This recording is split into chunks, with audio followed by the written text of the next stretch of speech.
gente, tudo bem? Hoje nossa aula será em torno deste novo conceito para a gente pensar sobre a existência, para a gente pensar sobre a experiência humana pela perspectiva do existencialismo, que é o conceito de cotidianidade. Antes de entrar nesse conceito, vamos conhecer um pouquinho de um autor, o Martin Heidegger, que é um autor importantíssimo para o existencialismo, um filósofo importantíssimo para o existencialismo. Algumas pessoas classificam Heidegger como existencialista, outras colocam como um filósofo com ideias que inspiraram a filosofia existencialista, que influenciaram, que contribuíram, mas de qualquer forma, sendo ele classificado como existencialista ou não, a filosofia dele é uma filosofia que traz muitas provocações. Ele é um autor assim que quem é leitor de Heidegger, quem se debruça sobre a obra de Heidegger, costumam dizer que a sensação ao ler Heidegger é assim de assombro, de espanto, tipo, uau, que filosofia pesada, né? Que forma rigorosa, exigente, de chegar ali no fundo, na raiz, com a forma de filosofar. Então, as pessoas associam Heidegger, a filosofia de Heidegger, a essa questão da perturbação, da perplexidade, do assombro. E Martin Heidegger, ele estudou em Friburgo com Husserl, né, que é quem propôs a fenomenologia, quem propôs o método fenomenológico, e a partir de então ele escreve algumas questões sobre a existência, escreve sobre o ser. A principal obra dele é O Ser e o Tempo, uma obra bastante conhecida. Então é interessante, assim como na aula anterior nós falamos sobre Kierkegaard, nesta aula a gente conhecer outro autor que foi tão marcante, influencia tanto o existencialismo, que é Heidegger. Heidegger também foi centro de muitas polêmicas, graves polêmicas, graves posicionamentos, num contexto muito triste, que foi o contexto da Segunda Guerra Mundial, que foi o contexto da ascensão nazista na Alemanha. Mas eu não vou falar sobre isso, sobre os posicionamentos do Heidegger e as reações que esses posicionamentos despertaram na aula de hoje. Eu vou voltar nisso quando a gente for contextualizar historicamente o existencialismo, pensando na Europa no momento da Segunda Guerra, ok? Só queria mesmo mencionar, porque muitas vezes só falar o nome de Heidegger que esse envolvimento no contexto da Segunda Guerra emerge. Então, hoje a gente vai se focar em como os escritos de Heidegger levam a esse conceito de cotidianidade, que é um conceito importante para o olhar existencialista para a experiência humana. E para isso vamos então saber um pouquinho do Heidegger, da vida e como essa vida se relaciona com a obra. Então, Heidegger ele nasceu em 1889 na Alemanha. O pai dele era sacristão da igreja e, além de sacristão, ele tinha uma profissão que é tanoeiro. Tanoeiro é aquela pessoa que faz barris, tonéis, que faz assim coisas que são consideradas pesadas. Eu até abri aqui para ler para vocês a definição, só um minutinho, do que um tanoeiro faz. Deixa eu procurar aqui.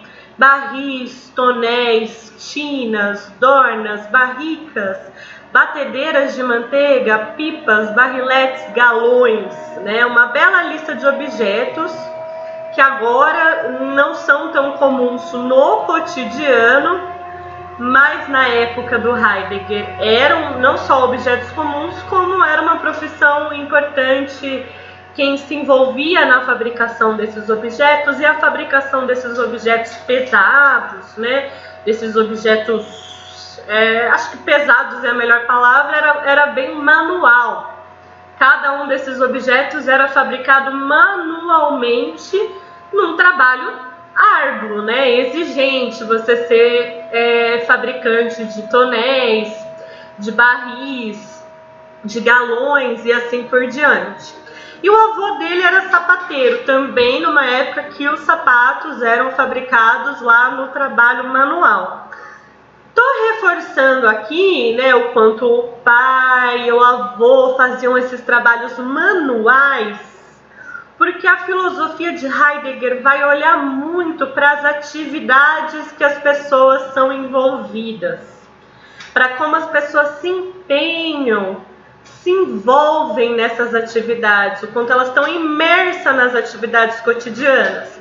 Então, para um filósofo que olhou bastante para as atividades cotidianas, é interessante a gente pensar como é o cotidiano de Heidegger desde criança, acompanhando o pai, sacristão da igreja. Aqui está a casa em que eles moravam, aqui está a igreja, né? Então imaginar o bater do sino, esse som do sino marcando o tempo no cotidiano. Aqui está a imagem de um tanoeiro, né? Esse trabalho braçal, pesado, que exige força, que exige concentração.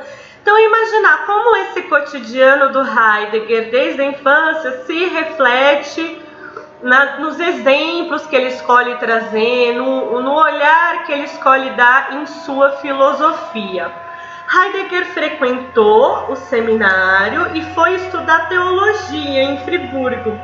Foi em Friburgo que Husserl, que é o autor que propõe a fenomenologia, dava aulas, e foi lá que começou a relação entre eles, né? Husserl vinha de uma família judia, e como eu disse para vocês, esse momento da Segunda Guerra não tem como falar da vida dos filósofos sem pensar o contexto da Segunda Guerra. Husserl tinha 3 filhos, os 3 se envolveram na linha de frente na Segunda Guerra Mundial. A filha como enfermeira, os outros 2 filhos envolvidos ali nas batalhas, e um deles, infelizmente, um filho que tinha a mesma idade do Heidegger, foi morto na Segunda Guerra. E Heidegger, por sua vez, ele tinha algum problema de saúde, se eu não me engano, um problema cardíaco. Então ele não foi levado à frente de batalha, ele foi colocado em tarefas administrativas, burocráticas, né? E quando o Husserl conhece o Heidegger, ele passou por um momento de profunda depressão, de profunda tristeza pela perda do filho, né? E o Husserl, quem conhecia Husserl, dizia que ele tinha esse perfil de quando ele se deprimia, se retraía em momentos muito tristes, difíceis e dolorosos da vida dele, ele mergulhava nos escritos filosóficos, nos tratados filosóficos. Então, como assistente de Edmund Husserl, esse é o contato de Heidegger com esse início da filosofia fenomenológica naquele contexto lá na Alemanha, né? Tanto que tem esse exemplo do quanto os dois foram próximos, né? Que a esposa do Husserl chamou Heidegger no aniversário de 61 anos do Husserl de filho fenomenológico, né? O Heidegger considerado como filho fenomenológico do Husserl. A dedicatória da primeira edição de O Ser e o Tempo, que é a obra mais conhecida do Heidegger, foi para Husserl. Estou mostrando assim essa relação entre os dois para a gente entender também o lugar do Heidegger. Depois ele vai se distanciando, tanto filosoficamente quanto em posturas, como nós vamos ver na aula da contextualização histórica. Mas, de qualquer forma, pensar a história da relação entre a fenomenologia e o existencialismo significa passar por Martin Heidegger. Ele é um autor necessário e ele é um autor como eu disse anteriormente, muito provocador. As ideias filosóficas de Heidegger, elas abalam, né? Elas transtornam. Então, Heidegger, como professor, ele era conhecido por propor a leitura de textos clássicos da filosofia e exigir dos alunos leituras bem criteriosas, bem minuciosas. Então, o Heidegger era aquele professor que propunha a leitura do texto e cada conceito do texto precisava ser trabalhado, indagado, indo fundo, indo até a raiz de cada ideia filosófica, até a raiz de cada conceito filosófico. Era um professor muito exigente, tanto que algumas pessoas chegavam a brincar, falar assim, você vai até a raiz e fica enterrado lá, porque nossa, é uma forma de escavar, de fazer filosofia, de pensar filosofia e trabalhar os textos filosóficos, escavando, escavando, escavando, indo até lá no fundo, lá na raiz, chega lá e fica enterrado lá, porque nossa, que filosofia pesada, né? Como se fosse aquela cena de um martelo construindo um instrumento pesado, um objeto firme, uma forma de filosofar que refletia. Pensar para Heidegger, então, significava escavar, ir até as raízes, ok? Então, assim, com algumas informações históricas do percurso do Heidegger, como filósofo, como assistente do Russell, como professor. Agora a gente vai entrar em algumas das ideias dele. E é ele que propõe que a gente olhe para essa questão que nós conversamos na nossa segunda aula, né? Olhe bem para essa questão e veja que não é uma questão nada simples. Olhe bem para essa questão e mergulhe nessa questão, ou melhor, né, que a gente escave e vá até a raiz dessa questão. Afinal de contas, gente, o que é ser? Quando nós falamos sobre ser, o que significa ser? O que nós queremos dizer quando nós dizemos ser? Ao que nós referimos quando nós nos referimos ao ser? O que é ser? Então Heidegger é o filósofo que provoca, que convida a gente a pensar sobre o que é o ser, como nós continuaremos discutindo no nosso próximo vídeo.